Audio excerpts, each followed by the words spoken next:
subscribe and like the video. Neo-Nazi mass shooter murdered several people at the Allen Outlet malls. Objection form. No. You don't understand that right now? Is he in prison? What's happening? Why is he being deposed from prison? Like, he's in an involuntary psychiatric hold. Is that Jelani? Yeah, that's no, that's Zelensky. The new Zelensky, Jelani. Else sitting here today? The way you said it, no. Help me understand what you mean by that. What is it about that I don't understand a mass shooter, no. Okay. Mass shooter, yes. No. Mass shooter, no. Okay, you're aware that the shooter had tattooed symbols on his body. Sure. You're aware Bro, this is like, isn't this the divorce thingy argument? It's like, listen, I don't know if Sam Hyde or Nick Fuentes are neo-Nazis is like the Epstein line, dude. Divorce that allegiance right here. he did it with a right-wing death squad vest. Right? You don't contest any of that. I'm aware that was reported, yeah. All right, well, I'm not asking you whether it was reported. I'm asking you whether you can, like, do you believe that's true? Do you contest that? No, I don't contest any of the tattoos, no. Okay. So I guess the hang up is you have a shooter who's tattooed up with a swastika and SS lightning bolts, but you're hesitant to call that a shooter. Correct. Why did he do this? I don't understand why what's the point here? Can someone give me some details on this? Because I'm very confused, because this is the Patrick Star meme that he's doing. Like, it's the guy showing Patrick Star the ID, and it's like, well, this person has swastika tattoos and SS lightning bolts. Yes, I'm aware. In his court testimony, Stephen Crowder refused to answer what he means when he states he knows when someone is Hispanic looking, and then is then forced under oath to identify anyone he thinks is Hispanic on the spot. Wait, what? That's a $50 million man right there? No, he's not, because he said no to the $50 million foolishly. Have you ever met Stephen Crowder? No, I have not. The description gives some information. Deposition testimony of Stephen Crowder regarding the identification of an innocent man as a mass murderer on a show. The testimony was taken in connection with limited discovery permitted by the court to respond to Crowder's anti-slap motion to dismiss. The deposition was conducted by Mark Bankston. Oh, Mark Bankston. He is the Alex Jones. He was the Sandy Hook family's lawyer. I'm not going to watch 1 hour and 46 minutes of this. That's crazy. I wish I had time, but I don't. Crowder was defended by Kinsey Lakey. Shortly following the deposition, the lawsuit was settled. The surf seems to have more points here. A person can have swastikas and neo-Nazi SS tattoos on their body, but you're hesitant to call them a neo-Nazi mass shooter. Stephen Crowder, correct. Ma'am. Stephen Crowder sweats nervously and drinks water as he's exposed live in his own court testimony on how he falsely smeared the wrong person as a white supremacist to protect neo-Nazis and white supremacists. All right. Shooter was a 33-year-old Hispanic male. His name was Mauricio Garcia. Mauricio Garcia. Now, the reason that we are pulling this, and you're asking yourself because we make the references available, we're pulling this from Today News Africa, is because it's the only news outfit showing you the shooter's face. You won't find his face in, here you go, NBC, Wall Street Journal, CNN, CBS, Washington Post. They want to tell you that he was a white supremacist, yes, and not...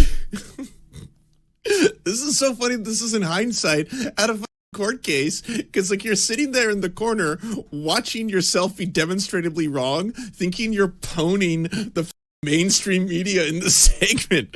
Like in the segment, he's just sitting there and he's like, none of the real media will tell you the truth, but we got it. Yeah, we're the only ones that will show you the picture. This one, it comes from a real source. And then like turns out that they were actually doing something called due diligence. Journalistic integrity. They were making sure that they wouldn't wind up in a court trial like you are right now, having to look at the video footage of you slamming the mainstream. So he just like falsely smeared someone as a mass shooter, white supremacist mass shooter. Cool. The range conservatives think neo-Nazi is just a buzzword leftists use to instantly demonize and delegitimize anyone they disagree with in a Kafka-esque trap. Like how conservatives will use communists or anti-feminists use hysterical as an obfuscation tactic. Wait, he contradicts himself so much in the testimony. The lawyer even calls Stephen an anchor baby at the end, by the way. Interesting. Honestly, he should have just stuck with arguing with college kids. It's great how much this goofball has fallen. Yeah. Yeah, he was, dude, in his heyday, he was popping, dude. It's kind of crazy to think about where he is now. Like, super divorced, $50 million contract he just cast aside. What a different time it was back then when Ethan ambushed him with Sam Cedar. Oh man. Oh, the memories. Oh, the memories. Oh, how things have changed. Yeah. Will gamers say this is your fault or Trump's fault? Oh, the 40 Asus ROG Astral GeForce RTX 5090 is $4,000. Yeah, it's my fault. It's Brandon. It's Brandon time. Oh, the misery. Quickly listen to this part where he calls the deposition Hispanic. What is this? Oh yeah, I saw this already. This is also hilarious. Aiden Ross and Vivek Ramaswamy have an unfiltered conversation.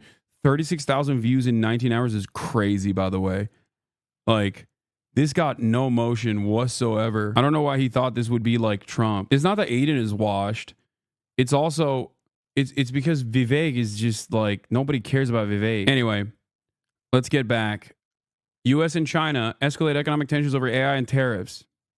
In this hour with the economic... Yes, of course I talked about Guantanamo being used for migrant housing and a concentration camp. Rivalry between the U.S. and China, and it is growing. That is, of course, including competition over artificial intelligence. The Chinese startup DeepSeek claims to have made a huge breakthrough in AI technology. Also adding to the tensions, President Trump is threatening new tariffs on imports from China.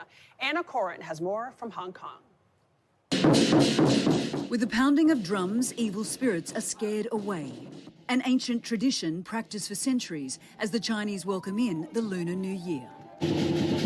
And this year's prosperity is of even greater importance as China braces itself for Trump 2.0.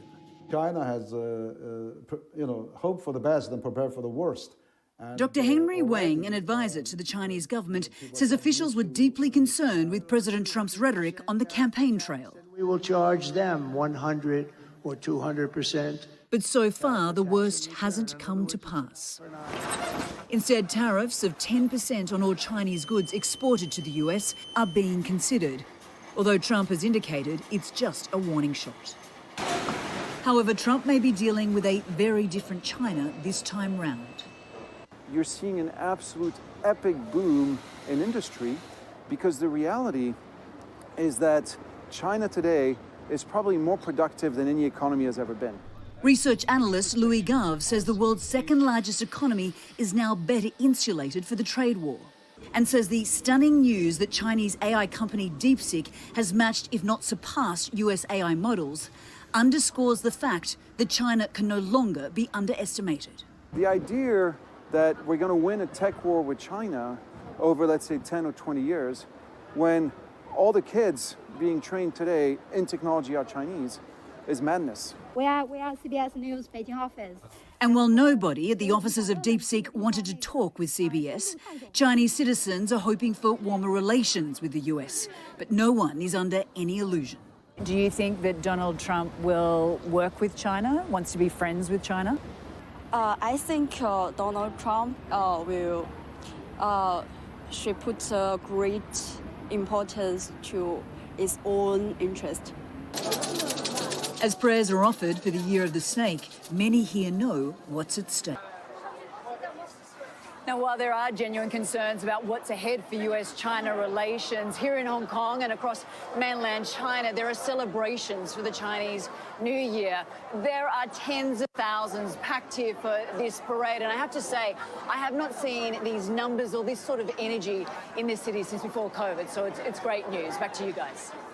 Anna, thank you very much. And it's also great news to have you here at CBS. You've had a long, illustrious career. You've interviewed world leaders, presidents. You've been in and out of war zones, picked up an Emmy along the way. And we're very happy that you're now with us covering the very important Asia. Yes, I know all this stuff is important, but let's not miss an opportunity to wish Chairman Xi a very prosperous and fruitful new year. Yes, the Year of the Snake is upon us, ladies and gentlemen.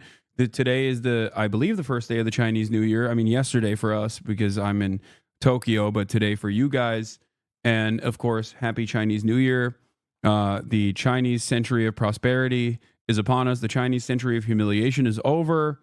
It is all but a mere image in the rear view mirror. Yeah, this is still cinema. 5,000 years it goes back. Seems to be 5,000. Right? 5,000 at least.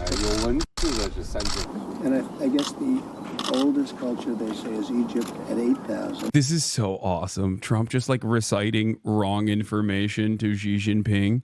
like a child that didn't retain all of the information. It's awesome. Fucking hilarious, dude. It's just incredible stuff. He is a toddler. 埃及更古老一些，但是呢，文化没有断过流的，始终传承下来的只有中国。But the Chinese civilization is the So this is your original form very much, yeah. It really is. 这就是原来的文化。对，就我们这些人也是原来的人。 And people like us 黑头发、黄皮肤， be traced back to 传承下 5,000 来 years 的。 ago. 我们叫龙的传人。 Red hair, yellow skin. We call ourselves the inheritance people going down from dragon. He loves that. He loved that. He's like, he called himself yellow. In my country, they won't let you do it because of woke. It seems that you can. It seems you can do that to yourself. But if I say it, everyone will get mad at me. Fake news will get mad at me if I say you're yellow.